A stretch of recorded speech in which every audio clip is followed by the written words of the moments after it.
think you can tell by the smile on my face what I think of the game between Crystal Palace and West Ham. But let's get down to it, shall we? My name is Stephen Dawes. This is Palace to the Core. Don't forget to subscribe for more football news, views and reviews from Crystal Palace. And yes, I've got my prediction right. I said that I hope that we win. I thought that we would win, and we did. We won with some style, I have to say. It was one of those games where, you know, there was a late fitness test against Chris Richards and Will Hughes. They both ended up playing, which I think was a good thing for us. And we also had Eze and Elise both on the pitch, which I think was another plus for us, another good thing. I certainly didn't expect the way that we played.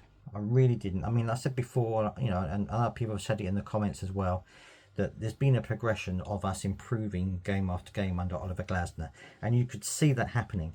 But this time, in this game, it seemed to all just come to fruition. You know, you've got the pressing, the high pressing, the determination to get to the ball first, the willingness to run after the ball, even if it's futile. You know, all of that came together in the first half of the game, and adding into that the creativity and the brilliance of Elise and Eze, and really you had a fantastic field performance. It was just absolutely amazing.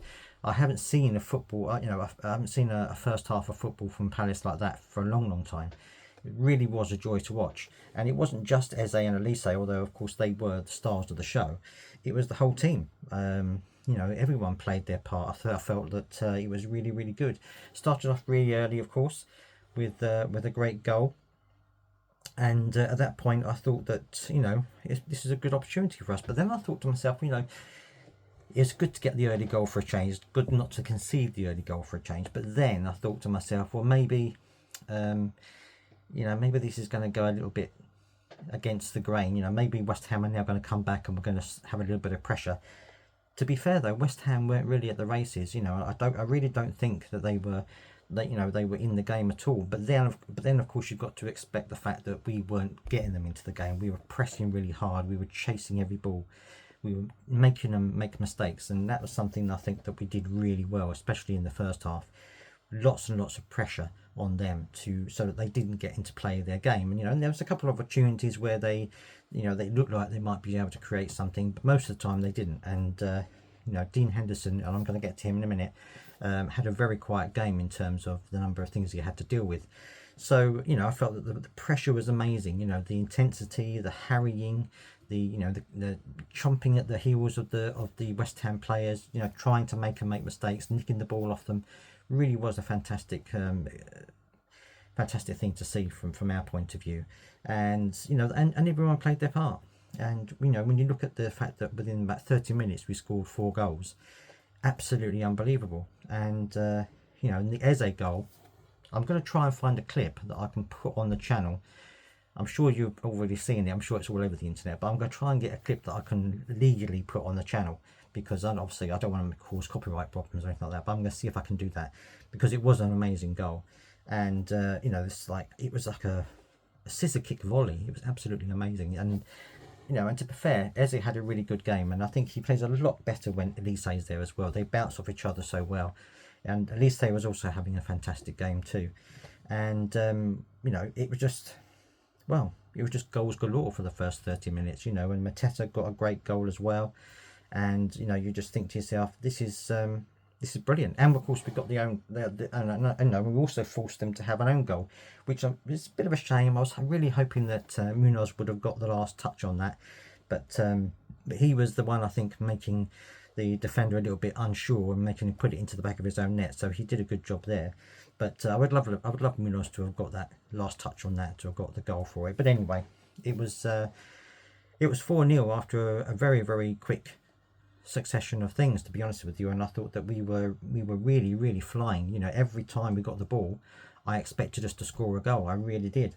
And I think West Ham expected that to happen as well, because you know, it wasn't just the 4 goals that we scored in the first half, it was also the number of chances we had. And you know, when you consider that I think it ended up being 5-2, but I think we had 7 shots on goal. We scored 5 of them. That's a pretty good ratio. So, you know, we were, and we had loads more shots than that weren't on target. So it was a really, really good performance. And you can say, you know, well, West Ham were tired after their game in Europe and things like this, but I don't think that excuses what was happening out there today. I think that they just didn't play very well, and I think also we didn't let them play well, which is another thing to it as well. And so after the first half, I was really on cloud nine. I was thinking to myself, you know, this is absolutely amazing that we are playing as well as we are, and we're taking the game to West Ham. It really was unbelievable. Second half, obviously there was the goal that was conceded in the first half, and one of the things that struck me with that goal was I thought Henderson could have done a little bit better with it. I thought that perhaps he should have come out a bit quicker, or come out and been a bit more commanding. But you know, it was one of those goals. It was a bit of a scrappy goal, but you know, it was more of a consolation goal for them, I thought, at the time. Second half was a little bit of a different kettle of fish. You know, we still had a lot of the ball, still had a lot of possession, still dominating the game. But obviously, second half, the players are going to start to get tired, and we did make a few changes. Elise and Eze and Mateta came off, and you had Edouard come on, and Schlupp and Ahmada and that kind of thing. They all came on, and they played really well. I'm not saying they didn't, but I think without those three up front that were doing so well together, I think obviously it was going to be not quite the same, and it wasn't. But we still had chances, and I think that we still, you know, Mateta still got a great goal before he went off and things like that to make it 5. So, you know, it was brilliant that that we were dominating the game the way that we were, and really unexpected as well. I really didn't believe it. And then towards the, you know, later on in the game, there was that unfortunate mistake from Dean Henderson, and it was a huge howling mistake. People said, well, you know, he didn't have much to do and he was lacking in concentration, but you know, you can't say that at this level. You've got to concentrate, and I was the first one to praise him with the Liverpool game. He had a great game.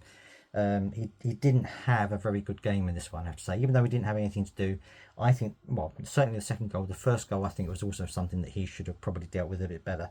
But anyway, I'm going to brush over that because that was, you know, that was a mistake, but that isn't going to be that shouldn't be the talking point of the game. It should be the fact of how well we played, and we really did play well. With the exception of Henderson, I think that I can't fault any of the players out there. Riedewald came on later on and didn't really play that well. He was a bit rusty, but then he hasn't played much football at all, and I think that is a pivotal thing when you're thinking about these players, that they haven't played very much football at all. You know, Riedewald in particular. I felt that Will Hughes, I mean, he's really blossoming under Glasner. He really did play well. Yes, he got a yellow card, made a couple of dodgy tackles, but his passing was really good. His tenacity was really good. He and Wharton in the middle were working incredibly hard and really playing well. I mean, I think he is one of those ones who's going to lose out to Doucouré when he's fit and comes back. But at the moment, he's really playing incredibly well. And, you know, everyone was. Wharton was playing well. Munoz had a great game. Richards, I think, had one of his best games in a Palace shirt. He really was commanding. You know, kept that side really quiet. I mean, you know, the player down there couldn't get anything whatsoever, and they were getting so frustrated, which was great to see, I have to say, in a bad way. But you know, they were getting frustrated because they just couldn't keep hold of the ball, and everything that came down at Chris Richards' side, he was just dealing with it, and it was absolutely fantastic to see. You know, he was so good at the back there. And at Jefferson Lerma, we were really good, I felt, and that was a bonus for me. Eze and Elise, I mean, you know, whenever Elise got the ball, he was just like a Rolls Royce purring down that right hand side. Eze was dancing around everyone, you know, trying to make things happen, back to his best, I think, as well. And you know, I was sitting there thinking, watching them play, and I was thinking, please let us keep at least one of these two in the summer. I don't think we're going to be able to keep Elise, I really don't, and it's such a shame. But I really hope we at least keep Eze, because you know, they are both incredibly sublime players, and they offer so much to the club. I mean, you know, when you think about it, you know, yes, Oliver Glasner has done a huge amount for the club since he's been here. He's improved the team no end, but you have those two in the team as well, and it just takes us to a completely new level. You know, when they came off and we had the substitutions, yes, we were still good, but it was just that class was just a little bit missing.